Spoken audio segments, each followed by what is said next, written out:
Kingdom Keepers, Chapter 10. Finn stood in front of his locker, wondering how he was going to find the remaining two DHIs, Willa and Maybeck. He didn't trust Charlene to seek out Willa, just as he was thinking. This, a voice said, Isabella and Lingo. They called her Willow. Amanda stepped out from behind his open locker. Where had she come from? Could she read minds? What? How? Surprised by her. He couldn't get a sentence out. Willa? Amanda repeated. Finn remembered Willa as a bookish girl with the chocolate brown eyes and a loud voice. You found her, he said, astonished. Maitland High School, but how? I have my ways, she said. She got into some weird kind of spot, Finn said. Remembering it's not gymnastics. Archery, that's it. Oh, sorry, sport. Weird kind of sport.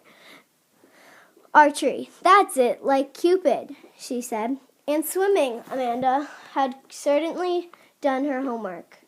She said you were cute. You would have spoken to her. She met you in Vimit tonight, like you suggested. That's amazing. How was it last night when you went to sleep? She asked curiously. Did you know? What? Asked Dillard Cole from behind them. Dillard's sweatshirt was big enough to cover a chair. Hey, Dill, I'm kind of busy here. Dillard looked between the two. His gaze landed on Finn. He looked hurt.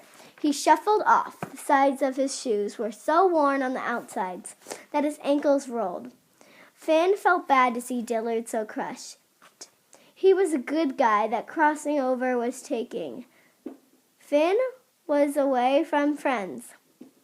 Taking Finn away from friends like Dill. Making all sorts of trouble for him, Amanda persisted. Did you end up in the park last night or not? Yeah, Charlene was there. And Phoebe. And there were pirates, as in Pirates of the Caribbean. The machines, the guys you see in the ship and stuff, it's kind of hard to explain exactly. The shock registered on her face, but dissipated just as quickly. And it got a little weird. Define weird, she said. Did you see anyone else like who? Maybe. I don't know. Finn rolled his sleeve up past his elbow to the Band-Aid, and the glowing red circle surrounded it. It took a laser hit, he said. Her face twisted. That looks like a cigarette burn.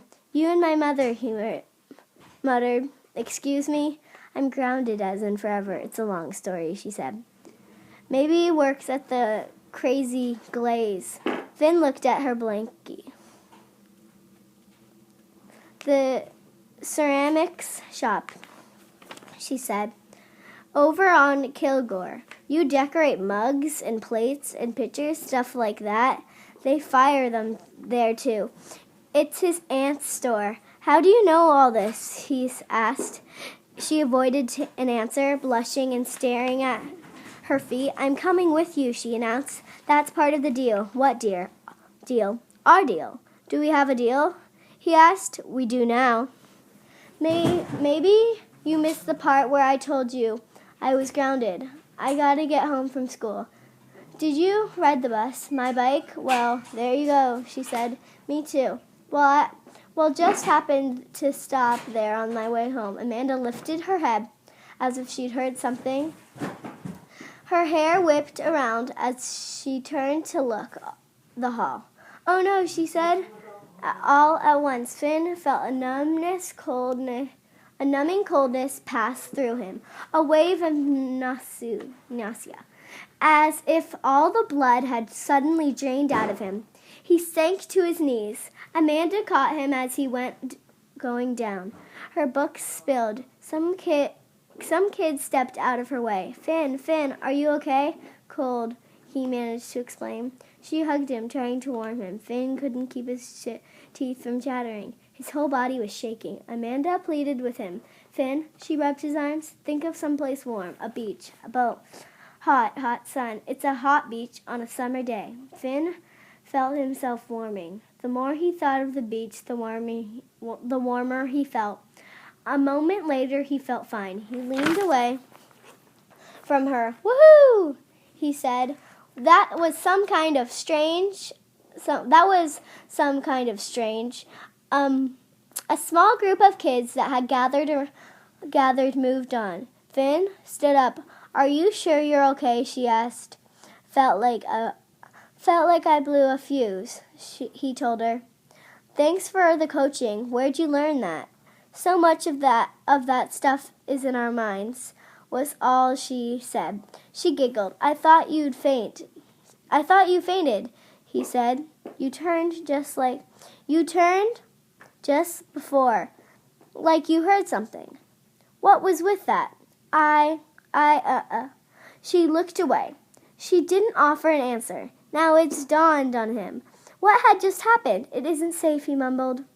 Amanda's brow knit in a grave concern. The second bell rang.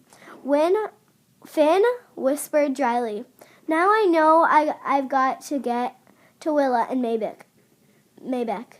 I'll meet you out by the bikes after the last bell." Chapter 11. Crazy Glaze was crowded with the mothers and their childs, busily painting black pottery at the brightly lit tables. There were several connected rooms, all filled with color and the murmur of activity. Finn and Amanda locked their bikes out front. Once inside, they were detected to a heavy-set, gray-haired African-American woman who wore hoop earrings and dark purple eyeshadow. "I'm looking for Donnie Maybeck," Finn said. "You mean Terry?" she said, a smile overcoming her. Donnie's his stage name." "Say, aren't you a sweet-looking girl?" she said, noticing Amanda and studying her features. Who should I say is calling?" "Wait a minute," she interrupted herself. "Don't I know you?" she said. "Finn, you're a host, right? I saw you on MGM during the film shot." "Yes, ma'am," she nodded, proud of herself. That's it exactly. I was over there nearly every day. You all were shooting, but you, girl, I remember you, and I don't believe we've met." "Amanda, a friend of Finn's. Well, I'm pleased to meet you both. I'm Terry's Aunt Bess. I run this place, own it too." As she grinned, the room seemed a bit brighter. "Kids around here call me Jelly." "Jelly," Amanda said. "It's a long story. It started with jelly donuts and got out of control from there." "Don't ask me." "Is Terry around?" Finn asked. "Terry's out back, but he's taking it easy today. Not feeling exactly top notch. I'm not sure this is the best day for a visit. He didn't happen to feel faint, did he?" Finn blurted out. The woman's face hardened. She crossed her arms tightly and looked down at Finn. Now why would you go and ask that?" "I think I need to see him, Miss Jelly." Finn saw the way his eyes had struck her. "School nurse said there's a big bug going around," she said. "And maybe that's all it is," Finn said. "What is it that you're not telling me, son?" Jelly asked. I really need to see him," Finn pleaded. When she nodded, her double chin turned into a triple. "Okay, just not too long. Here, you.